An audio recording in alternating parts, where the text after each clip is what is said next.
15番騎兵23番騎兵17番騎兵16番騎兵21番騎兵14番騎兵13番騎兵20番騎兵11番騎兵22番騎兵19番騎兵10番騎兵12番騎兵無敵の女子高生は今時ロボットにだって乗っちゃうんだから。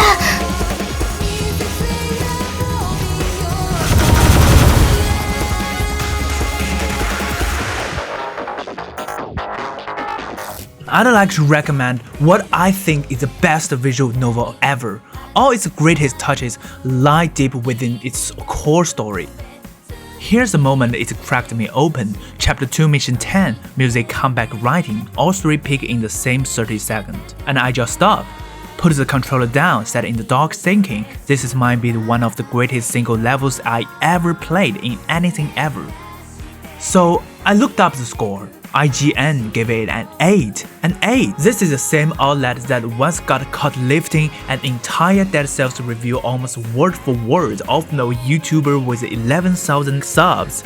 So forgive me if I take their numbers with a grain of salt, but even then an 8 for this, that's not a grain of salt, that's a whole shaker.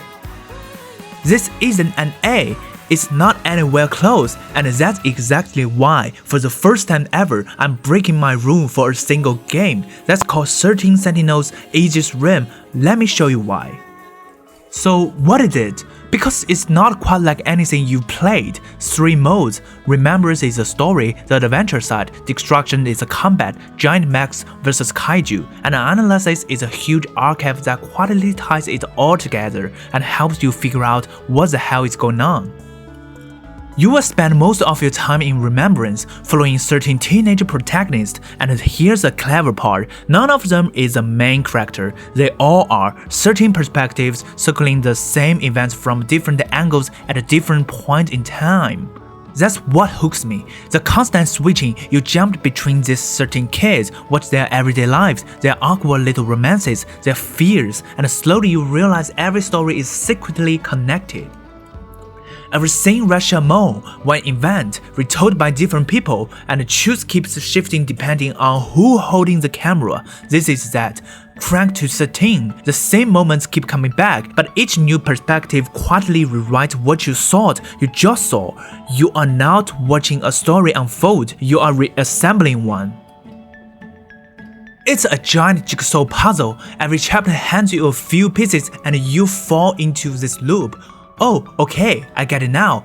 Then, wait, no, I'm completely lost again. And you can't stop. That loop is a game. So let's get into actually playing it. Let's start with story, because for me, that's a whole reason to play. First thing was praising the writing's lean. Not a lot of wasted dialogue, not a lot of filter going nowhere. Most lines pull their weight. But the characters are the real magic. All 13 are distinct, real depth, motivates you don't see coming. Comedy, tragedy, joy, the whole range. And it works because you actually start to care about these kids. You want their stories to land. And every so often the writing just flat out shows off. Take Ogata Ninji, the Pumpto kid. Part of her arc traps him on a train, the same stretch of time folding back over itself again and again. If you've seen Source Code, Jack and Gallagher reliving the same few minutes on a train, trying to piece together what's really going on. The resemblance is hard to miss, homage or just shared sci-fi DNA. I wouldn't pretend I know, but the flavors are unmistakable, and the game makes it its own. And I will admit something dumb, the slice of life bits, the awkward high school romance, they sucked me in so hard that around the halfway mark, I got this ridiculous craving for a yakisoba pen, a fried noodle sandwich. I'm not joking, that's how immersive it is. That's the warmth this game has. It made me homesick for a place I've never been. Okay, the part of most people underestimate and write off too fast, the comeback. For a game sold on its writing, destruction is way more fun than it has any right to be. Real-time strategy meets tower defense. On an abstract top-down grid, fair warning, no detailed mech models, no fancy terrain, none of that. Icons, data, and a storm of effect across the map. On paper, bare bones. Emotion, a blast. I'll be fair, It starts rough, the tutorial drags way too long, and the first area so easy it barely shows you how deep this goes. Bounce off it early, I get it, but stick with it. Once area 2 and 3 hits, the difficulty spikes and it finally clicks as a real RTS.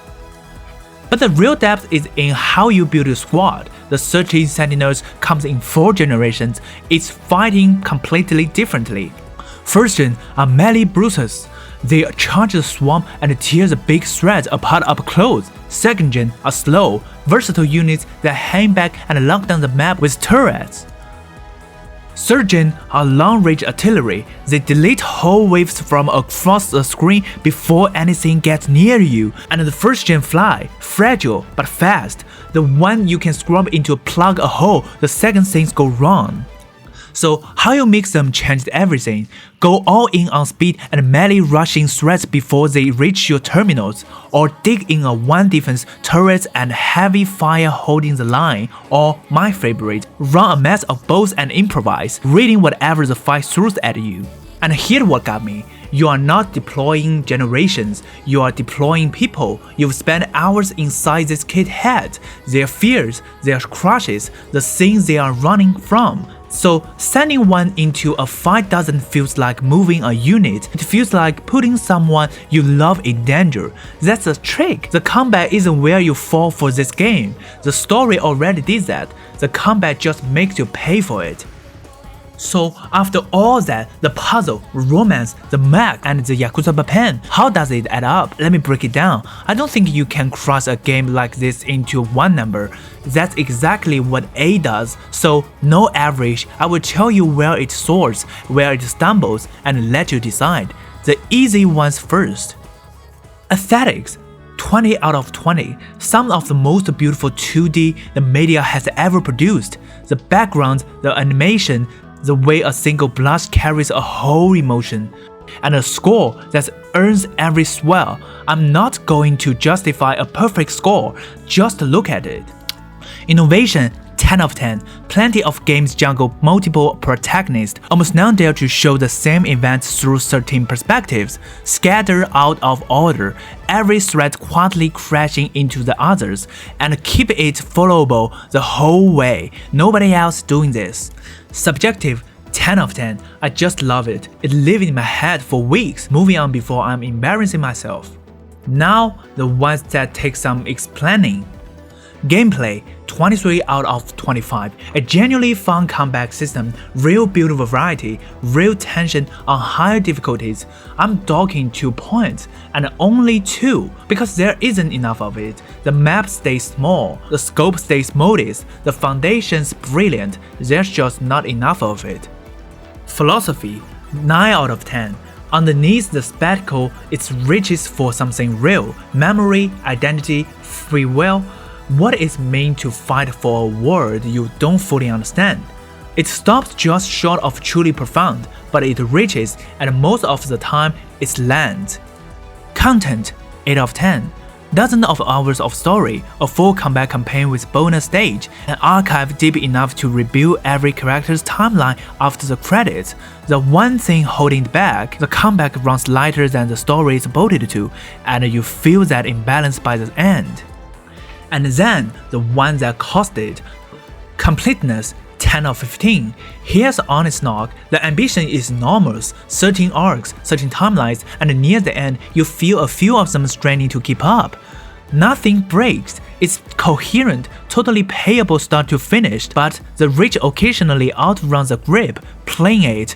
A few things an early trailer got me exciting about didn't quite land the same way in the final game. Small thing on its own, but it stuck with me. And it's in storytelling too. A couple of characters the game clearly wants you to care about get less room on stand on than you'd expect. For a game this confidence, that's a strange, telling stumble, so 10 of 15, not because it's broken, because it reaches for more than it could hope. So let's break down. Add it up and you land somewhere around 90, and you know what? Even that feels wrong. Because here's the thing, I've been circling this whole video. A number tells you how good a game is, it can't tell you what a game did to you. The night it doesn't know about mission 10, or the night I sat in the dark not wanting to move. It doesn't know I went looking for a sandwich from a country I've never been to.